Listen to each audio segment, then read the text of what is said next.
கொள்கிறேன். இரண்டாவதாக என் ஆசிரியர் அந்தோனி சார் அவர்கள்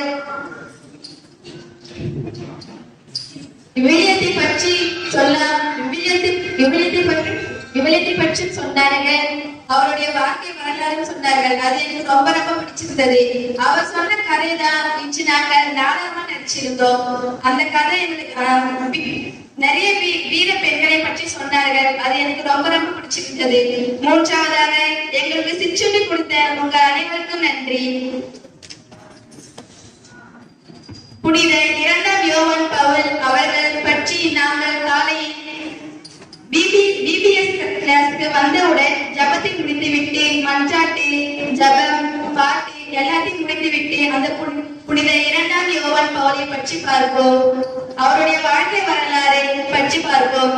அது எங்களுக்கு ரொம்ப ரொம்ப பிடிக்கும்.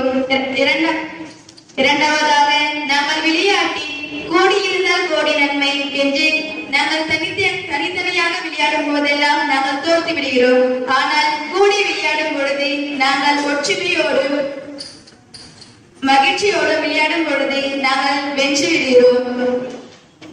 எங்கள் ஆசிரியர்கள் நாங்கள் விளையாடும் பொழுது நேர்மையாக மார்க் போடுகின்றார்கள்.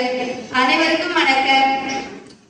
நாங்கள் உலக நியூஸ் பேப்பரே படிக்காத எங்களை நியூஸ் பேப்பர் வாசிக்க என்று எங்கள் பங்கு தந்தை எங்களை ஊக்குவித்தார்.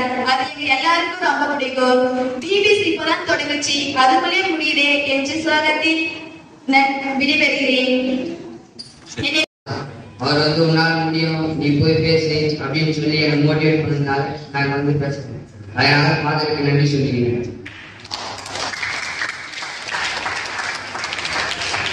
இரண்டாவது டீச்சர்ஸுக்கு நன்றி சொல்லிக்கிறேன். அவங்க எப்படி நிற்கணும், எப்படி நின்று பேசணும் அப்படின்னு சொன்னாங்க. அதுக்கப்புறம் திருவிழத்தில் இருக்கிற கதையை மட்டும் சொல்லாம அவங்களோட வாழ்க்கை கதையை எங்களுக்கு சொல்லி அடுத்த கட்ட வாழ்க்கைக்கு எங்களை பயணிக்க உதவி பண்ணதால அவங்களுக்கு நான் நன்றி சொல்லிக்கிறேன்.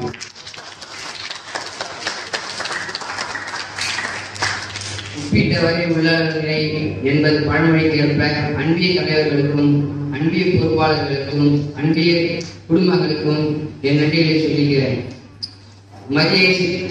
மதிய சிற்றுண்டியை அவங்க எங்களுக்கு தந்ததுனால அவங்க நாங்கள் என்னைக்கும் மறக்க மாட்டேன். அவங்களை என்னைக்கும் நாங்கள் மறக்க மாட்டோம்.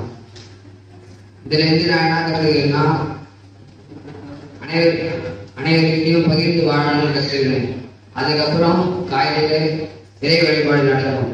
அதுல இருந்து என்ன கற்றுக்கிறேன்னா, எந்த வேலை செஞ்சாலும் இறைவனை கும்பிட்டுட்டு அந்த வேலையை செய்யணும்னு நான் கற்றுக்கிறேன். அதுக்கப்புறம் நியூஸ் வாசிப்பாங்க. அதுல என்ன கற்றுக்கினா இந்த ஊர்ல இந்த நாட்டுல என்ன நடக்குது, நாட்டு நடக்கலாம் கற்றுக்கிறேன். அதுக்கப்புறம் புனிதர் 2ஆம் யோவான் பவுல் பத்தி கற்றுக்கிறேன்.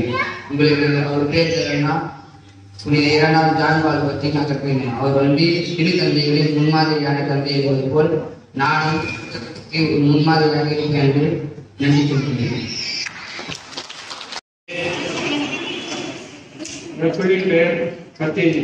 முதலாக இந்த மேடையில் எனக்கு பேச வாய்ப்பினை அளிப்பதற்காகவும் ஒரு மத்திய குழுவிற்கு என்னை தலைவராக பொறுப்பேற்க செய்ததற்கும் பாதுகாவதற்கு எனது நன்றியை தெரிவித்துக் கொள்கிறேன்.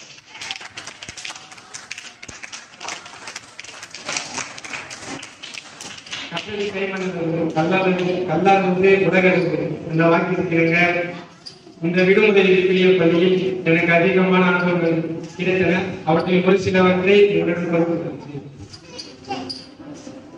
காலை 9 மணி அளவில் விடுமுறை விழிய பள்ளிக்கு வர வேண்டும். இதன் மூலம் நாங்கள் காலம் தவறாமை 9 மணி என்றால் 8:55 எல்லாம் ஆலயத்தில் இருக்க வேண்டும். இவற்றை நாங்கள் பெற்றுக்கொண்டோம். நியூஸ் பேப்பர் வாசித்தல், இதன் மூலம் நாங்கள் உலக செய்திகள் நாட்டு நடப்புகளை பெற்றுக்கொண்டோம்.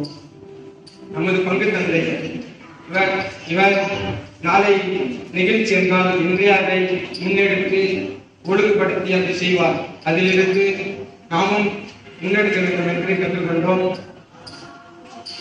புனிதர்கள் வாசி புனித 2ஆம் யோவான் பவுல் இவர் வாழ்க்கை வதனத்தின் மூலம் அவரை வாழ்க்கையை போல நாமும் வாழ வேண்டும் என்று நல்ல அனுபவமாக இருந்தது.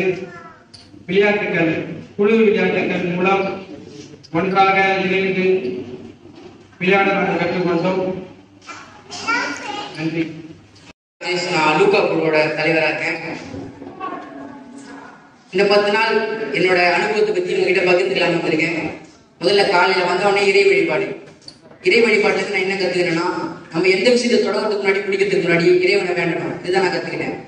அடுத்து மதியம் பிரேக் டைம். அப்போ ஒரு அன்பை ஒரு நாளைக்கு எங்களுக்கு சாப்பிட்றதுக்கு ஜூஸ் மோர் அந்த மாதிரி கொடுத்தாங்க. அதுல இருந்து நான் என்ன கத்துக்கிட்டேன்னா, நம்மளும் பிறருக்கு கொடுத்து உதவணும் அப்படின்றத நான் கத்துக்கிட்டேன். நியூஸ் பேப்பர் எல்லாரும் சொல்லிட்டாங்க, வந்தவங்க எல்லாரும் உலக செய்திகள் அதுல இருந்து கத்துக்கிட்டேன். நான் எனக்கு தெரிஞ்சு நான் இங்க வந்துதான் நிறைய தமிழ் படிச்சிருக்கேன் அப்படின்னு நான் நினைக்கிறேன். நான் தமிழ் பேசுறதுக்கு வந்து எனக்கு பயமா தான் இருக்கும். ஆனா இப்ப நான் பயம் இல்லாம தமிழ் நல்லா படிக்கிறேன். அதுக்கு காரணம் வந்து இந்த விபிஎஸ் கிளாஸ் தான். இந்த வாய்ப்பு கொடுத்ததுக்காக ஃபாதருக்கு நன்றி சொல்லிக்கிறேன்.